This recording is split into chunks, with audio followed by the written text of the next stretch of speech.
Bon, alors, commençons. C'est parti mon kiki. Générique, let's go.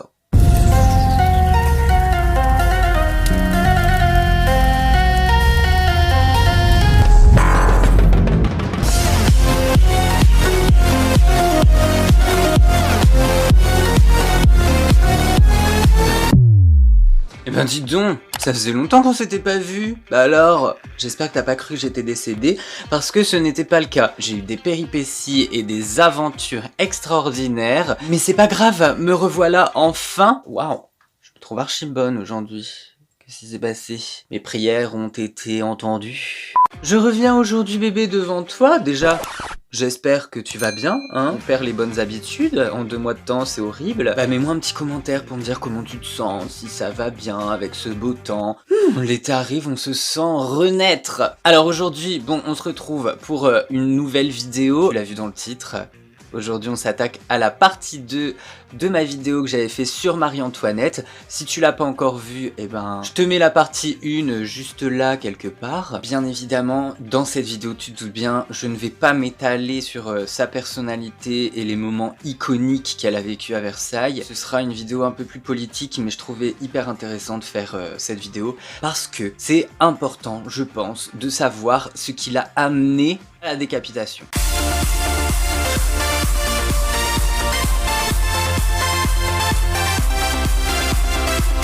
Le 5 octobre 1789, Marie-Antoinette et Louis XVI sont embarqués à Paris, aux Tuileries. Comme je te l'ai expliqué dans la première vidéo, on vient les chercher à Versailles, bim, capturés, bim, aux Tuileries.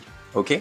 Ils vont rester aux Tuileries pendant un long moment, sans vraiment se rebeller complètement, même si ils en ont très envie. Mais dans la nuit, du 20 au 21 juin 1791, ils vont tenter la fuite de Varennes. Louis XVI, Marie-Antoinette et toute leur famille directe, donc très proche, sont emprisonnés aux Tuileries depuis 1789, hein, quand même, ça fait un bout de temps. Et là, Louis XVI, il en a tellement ras le cul qu'en juin 1791, il se décide enfin à autoriser son entourage et celui de Marie-Antoinette, avec en chef de gang Axel de Fersen, en fait c'était l'intendant, à lui soumettre un plan minutieusement organisé pour faire évader la famille royale du palais des Tuileries. Alors Axel de Fersen, je te rappelle, hein, j'en ai parlé dans ma première vidéo de ce mec, c'est le gars que Marie-Antoinette avait rencontré pendant un bal masqué et que dès qu'elle l'a vu, elle est tombée in love de lui, lui aussi est tombé in love d'elle, puis ce temps-là, elle trompait le roi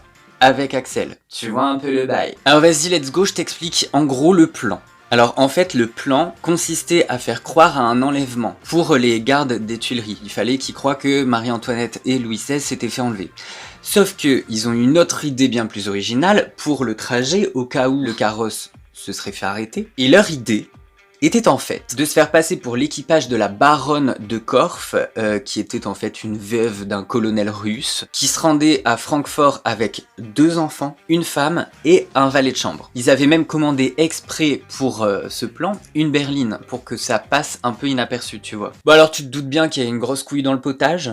On va parler de Napoléon Bonaparte, tu te dis mais pourquoi Napoléon ? Tu vas comprendre. En fait, Napoléon Bonaparte était un grand fan de cet événement. Et donc, il a un peu écrit là-dessus. Et on en a appris un peu plus, parce qu'il a retrouvé des lettres et tout qui expliquaient un peu, en gros, ce qui s'était passé. Je t'explique du coup. Donc, selon Napoléon, le grand responsable de l'échec de cette évasion était le duc de Choiseul. Pourquoi elle s'est éteinte, ma lampe ? Parce que premièrement, il n'a pas respecté les directives de Bouillé, qui était le lieutenant général des armées du roi. Et deuxièmement, il a désorganisé le plan initial. Le bâtard. En gros, ce con, il a autorisé des officiers qui étaient chargés d'attendre un trésor à escorter à quitter leur poste. Parce que le convoi royal avait trop de retard. En gros, clairement, il leur a dit « Bon les gars, c'est pas grave, la mission on abandonne, cassez-vous ».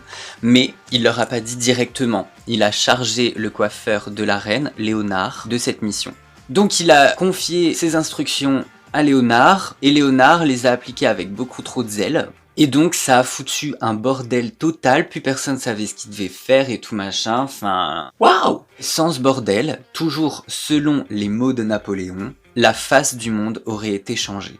Donc sans cette désorganisation et les nombreux retards, les hommes de Lafayette, qui était un révolutionnaire renommé, n'auraient jamais rencontré Jean-Baptiste Drouet. Et en fait, Jean-Baptiste, il s'est souvenu avoir vu 1 heure auparavant une berline qui correspondait à la description. Et il s'est rappelé qu'elle se dirigeait vers Varennes. HPI le mec.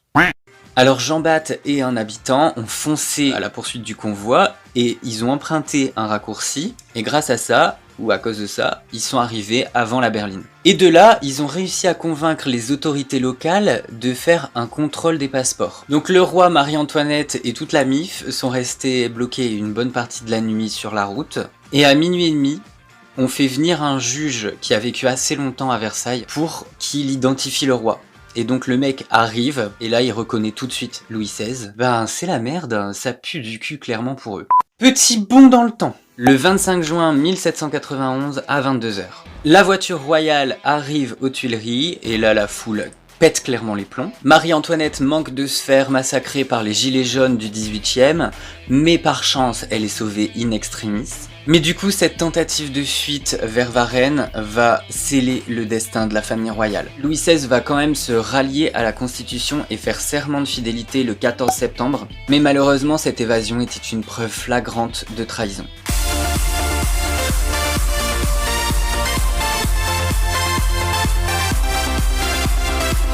Marie-Antoinette va être détenue dans un tout petit cachot à la conciergerie pendant environ 3 mois. C'est vraiment très rikiki, il fait très froid, il fait humide, elle a un lit d'une personne, il n'y a pas de lumière. Et elle est avec Madame Harel, la femme d'un policier. Et cette dame, elle a une chaise à côté de la fenêtre et le soir, elle déplie un lit et elle dort avec Marie-Antoinette. Par contre, elles se parlent quasi jamais. Madame Harel va rester avec Marie-Antoinette jusqu'à l'affaire de l'œillet. Alors en gros, l'affaire de l'œillet, c'était une tentative d'évasion encore pour faire évader Marie-Antoinette. Tout était prêt, mais en fait, il y a un gendarme qui était payé par Rougeville, et ce gendarme-là, bon, il avait participé à la tentative d'évasion. Il a fini par se dégonfler. Donc il a balancé le plan à tout le monde. Alors Marie-Antoinette, elle avait déjà traversé le couloir et tout, elle est arrivée à la porte de la sortie. Et le mec il s'est dégonflé, donc elle a fini par faire demi-tour. Et genre il y a même des gens qui viennent voir Marie-Antoinette comme une bête de foire, genre en mode curiosité. Ils passent à côté d'elle et tout ça, ils regardent à travers les barreaux ce qu'elle fait, ils la regardent vivre dans son petit cachot. Mais clairement elle les ignore, elle en a rien à foutre. Par contre tu vois, on prend bien soin d'elle. Elle a à manger, elle mange vraiment bien, genre elle a de la volaille, des légumes et tout. Elle adore le canard, du coup on lui fait du canard. Vraiment, elle est quand même bien reçue quoi. Marie-Antoinette se lève à 7 h du matin, elle boit un petit chocolat chaud ou un café, hein, ça dépend. Dans son cachot, il y a un bidet, donc elle fait sa toilette là, et il y a une chaise percée, où elle peut chier, tu vois. Mais elle fait ça devant tout le monde, et même devant les gens qui peuvent venir la voir. La dignité est à son maximum. Toujours dans ce cachot, il y a un petit paravent et derrière il y a 2 gendarmes qui sont là à la surveiller constamment. Et en fait ils sont assez sympas, donc de temps en temps elle les regarde jouer aux cartes et tout ça, des fois ils lui ramènent des fleurs. Et son seul plaisir de la journée c'est la lecture, c'est le seul plaisir et loisir qu'elle peut faire parce qu'elle a pas de plume, elle a pas d'encre, elle a pas de feuille, donc elle peut pas écrire. Et en plus elle a pas de lumière, donc à 8 h il fait noir, tu vas faire dodo quoi.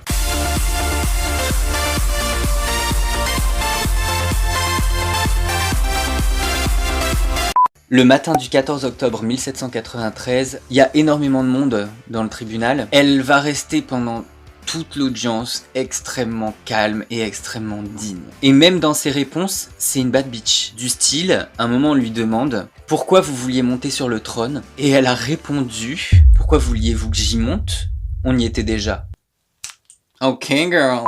Alors le procès de Louis XVI était clairement un procès équitable, mais pas du tout celui de Marie-Antoinette. Le dossier est clairement bâclé, il est monté très rapidement, et en plus de ça, du coup, il est incomplet. Alors Fouquier-Tinville, qui était aussi un révolutionnaire, il n'a pas réussi à retrouver toutes les pièces du procès de Louis XVI, et du coup il a voulu charger l'accusation en faisant témoigner le dauphin, donc son fils. Tiens-toi bien parce que ça, c'est horrible ce qu'ils lui ont fait dire. Bon alors finalement il viendra pas témoigner, mais les jurés vont accuser Marie-Antoinette d'inceste. Ils vont déclarer que la reine et Madame Elisabeth, la sœur de Louis XVI, ont eu des attouchements sur le petit Louis XVII. Face à cette remarque, Marie-Antoinette va rester encore une fois très digne et elle va rien répondre. Poker face. Du coup, bah là les jurés en profitent, ils lui font la remarque, genre en mode « Meuf, tu réponds pas, t'as quelque chose à te reprocher ?» Et là, Marie-Antoinette va se lever, telle une queen, et elle va leur dire « Si je n'ai pas répondu, c'est que la nature elle-même refuse une réponse à une telle accusation faite à une mère. J'en appelle à toutes celles qui peuvent se trouver ici. » Et là, pour la première fois, la foule dans la salle se lève, et surtout les femmes, et applaudissent, ils acclament « Ouais, Marie, Marie, Marie !» Tu vois? Waouh! Et une fois la séance terminée, Marie-Antoinette va dire à son avocat « N'ai-je pas mis trop de dignité dans ma réponse ?» On l'accuse aussi d'être l'instigatrice principale de la trahison de Louis XVI, donc c'est bien un procès pour haute trahison. Donc en gros, c'est de sa faute si il y a eu la Révolution, et c'est aussi de sa faute s'il y a eu beaucoup de morts pendant la Révolution. À la fin du procès, les deux avocats de Marie-Antoinette sont arrêtés, et là, on lui annonce qu'elle est condamnée à mort. Et au lieu de rester dans son fauteuil à encaisser le choc, elle se lève et elle monte sur l'estrade du jury pour qu'il la voie de près et qu'il voit sa réaction quand il lui annonce la sentence. Et d'ailleurs, elle a eu aucune réaction. Donc il est 4 h du mat à ce moment-là, elle retourne dans son cachot. Une fois dans son cachot, on lui donne du coup encre, feuille, plume et tout.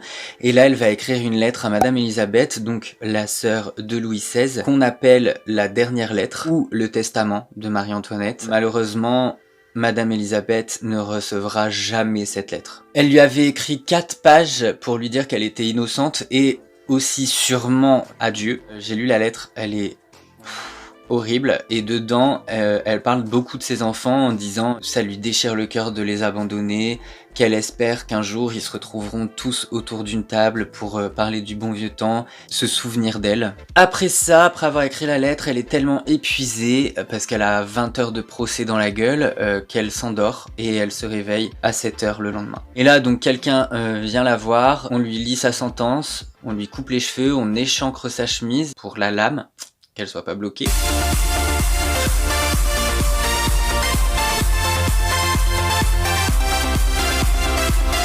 Le 16 octobre 1793. Alors Marie-Antoinette, là, elle sort de la conciergerie. Elle est dans la cour principale de la conciergerie et comme tout être humain normal, elle a envie de pisser. Et du coup, elle demande pour aller pisser.